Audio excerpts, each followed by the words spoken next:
Hey, what's going on, stars? It's me, Shot Star, and here we are. Listen, I miss you guys. I haven't spoken to you guys in a few days. And please remember to subscribe, like, comment, and if you like it, share it. For real, for real.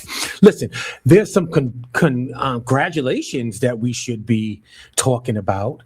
I'm sure with the numbers that I'm seeing for the Michael Jackson biopic, it's the highest grossing musical biopic ever.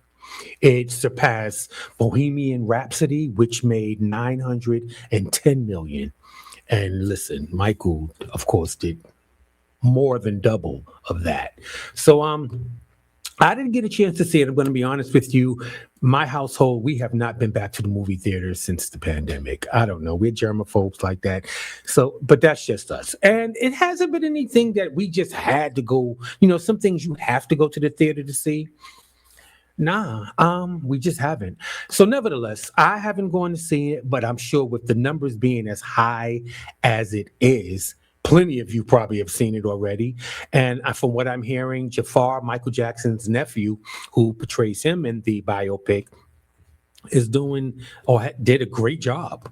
So, I mean, I'm going to show you a preview for those of you that haven't seen it and let me know. Just have all these songs in my head.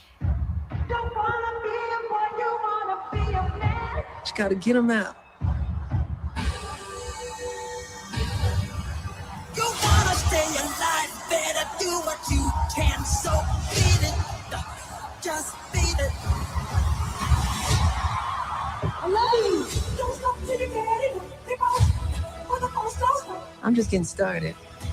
I said you wanna be starting something. There's no one like you. Got to be starting something. This is what I was put on earth to do. And mother always told me. I knew you were different the moment you were born. You let your light shine into the world.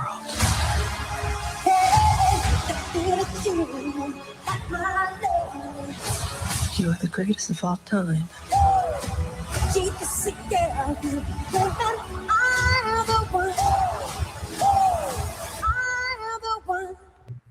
So yeah. So I mean, from what I can see, and from it looks like a really good biopic, right?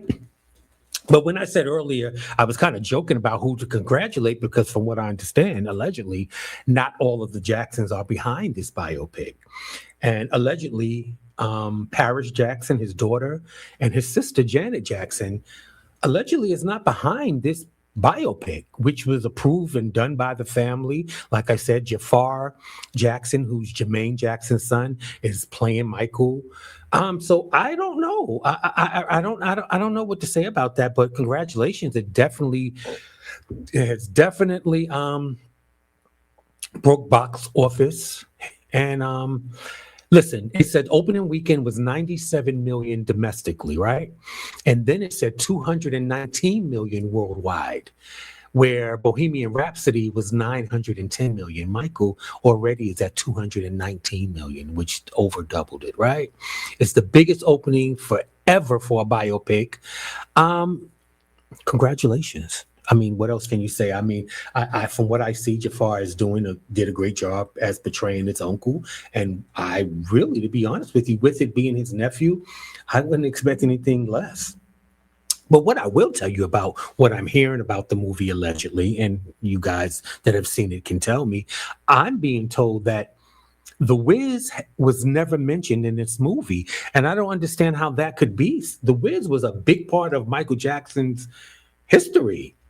Him, Diana Ross, Nipsey Russell, and just, all of these people. And to not mention it, because allegedly, from what I understand, if there was no Wiz, then there would have been no Off the Wall, I believe, allegedly, right? I think I got that album right, Off the Wall, because he met the producers of that album, and I'll let you figure that out through the movie, during the Wiz. That's when they met. So there would have been no Off the Wall. I believe it's Off the Wall if there wasn't no Wiz. So for them to have left out parts I didn't understand. And listen, allegedly, right? Allegedly, from what I'm hearing, the reason the Wiz part was left out of it because they would have really had to go in and talk about Diana Ross. And allegedly, what's going on is I didn't see the movie, so I don't know how much or if any time Diana Ross was really mentioned in it, because there was a time allegedly that they didn't put in the movie was Michael at one point lived in New York on his own for a year or two, if I'm not mistaken. And allegedly, while he was here, some inappropriate things were supposed to have happened between him and Diana Ross, allegedly. And I think that's because of her age. So I don't know. This is all alleged, but that was the reason why I started to hear of why certain parts was left out. Because if you bring in this part, then you're going to have to bring in this character. Then we're going to have to talk about this, and we're going to have to talk about that. And I don't know. So, yeah. So those of you that are interested to go see the movie, from what I understand, like I said, it's doing great, and we know for a fact because the numbers are out. Michael Jackson biopic is the highest grossing biopic ever, so far at 219 million worldwide. So for those of you that are interested, get into it. Listen. I don't really try to get into the political realm at all too much, if ever, because look, I'm not here to tell you what to do and what not to do, who you should vote for. That's not what it's about. I'm just here to give you the facts or what I see that can be seen as a fact. Just let me know. This says President Trump says tonight's shooting, and he did this the night of the powwowing at the White House Correspondents' Dinner, is a clear example of why we need a new ballroom for the White House. Now, for those of you that's been under a rock, allegedly, and I'm just saying allegedly just because, part of the White House, a section of the White House was demolished to be rebuilt with this mass major ballroom that President Trump has brought up. And from what I understand, the president doesn't have the right to do that. The White House doesn't belong to him, and you're supposed to get Senate approval, I allegedly believe, to do anything other than change furniture and stuff. I do know that when a new president comes in, they get to redecorate the private residence and maybe to do a room of something else. But however, this to demolish a part of the White House is like, are you kidding me? So, a judge has put a kibosh on that. Like, girl, no White House, stop, no, stop. So right now that's at a halt.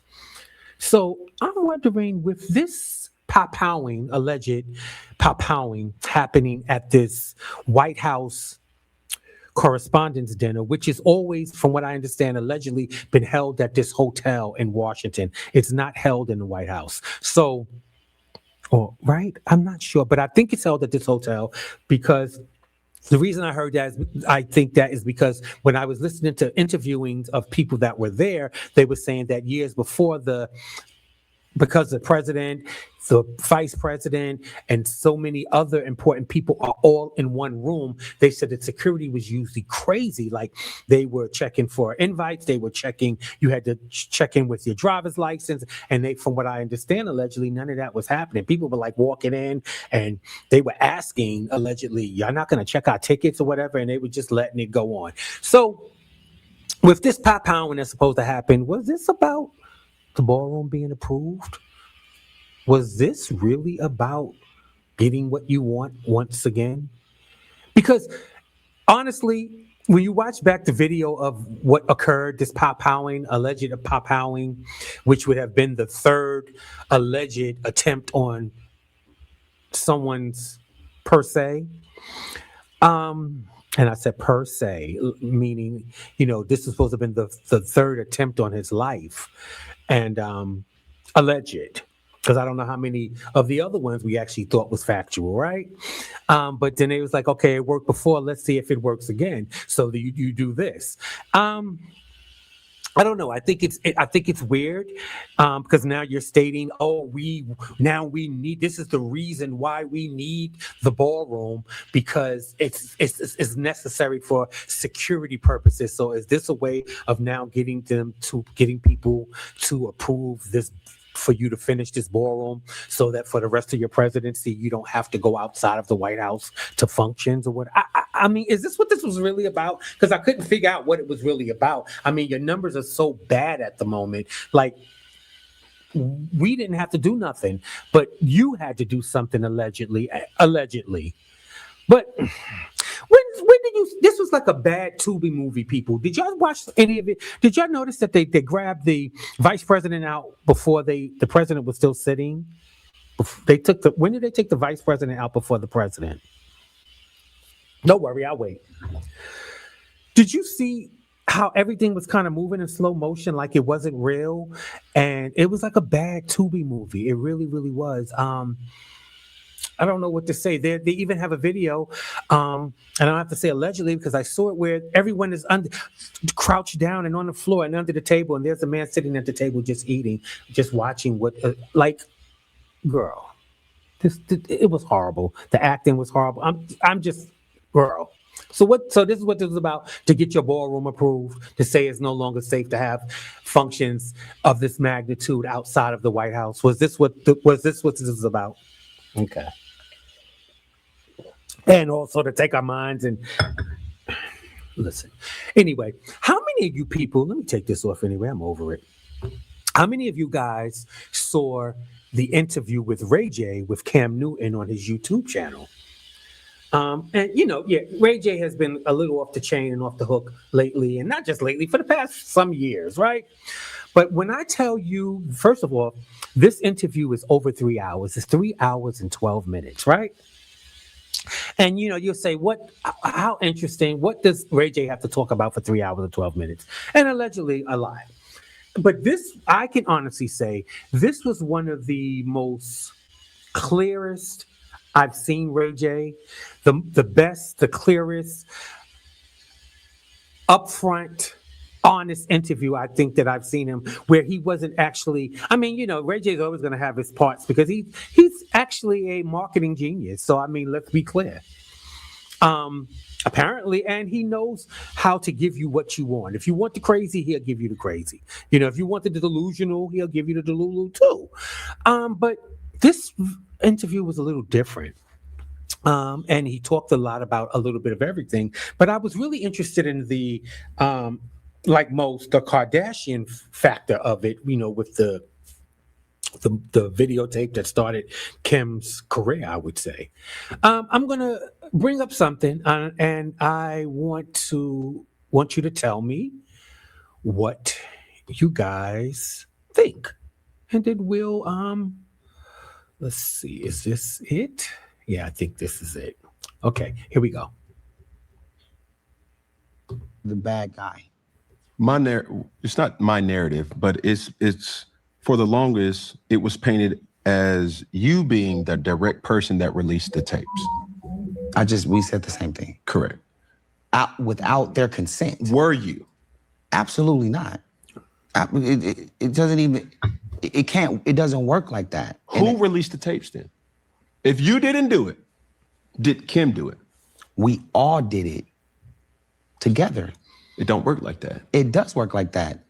Kris Jenner did the deal. Kim and I both signed 12.5% together. Her handwriting is on my contract. Yeah. So, what do you think about hearing that out of Ray J's mouth? Like, seriously, all jokes aside, what do you think about that? Allegedly, Ray J saying that this videos wasn't leaked. He goes on to say more. And like I said, there's little different parts. The interview, and what I like about what Cam did, you can go to Cam's YouTube page and look at the video. Like I said, the interview is over. It's 3 hours and 11 minutes, but you can go from section to section to where you want to go almost, I think. But yeah. So I am now going to bring you up another part that I thought was interesting, because look, to me, it's totally different than hearing rumors and this, that, and the third, and then to actually,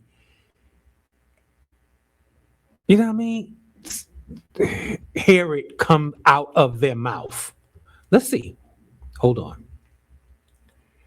Ooh. Give me 1 second. Yeah, here we go. Here we go. All they gotta do is tell the truth, and we're done. So when you say breached, the breach of contract happened when they mentioned it on Keeping Up with the Kardashians. They always mention it on there, Okay. and they always make me look really bad. Yeah. So for everybody's understanding, we seen a sex tape. How many sex tapes exist? 3. How many did the public see? I think 1. And you're saying Kris Jenner was a part of all 3 in some capacity, with knowing that this was happening. She made us do it. She made us shoot them, bro. She watched them. I had the first one that was long time ago. She made us do more, bro. She made us do more, and she watched us, and she watched it. So Kris Jenner was in the room while you were having sex with Kim. Listen, y'all gonna have to go to Cam's page and watch the rest of that. It's a lot going on. And like I said, this was actually the clearest that I've actually seen Ray J. I mean, listen. I'm just here to bring you the stories. I love you guys. I want you guys to be intentional. I want you to check on your strong friends. I love you guys. Have a great week, and I will be back with you. I might do another video today. I don't know. But I'll see you real soon. Love you guys. Have a great day.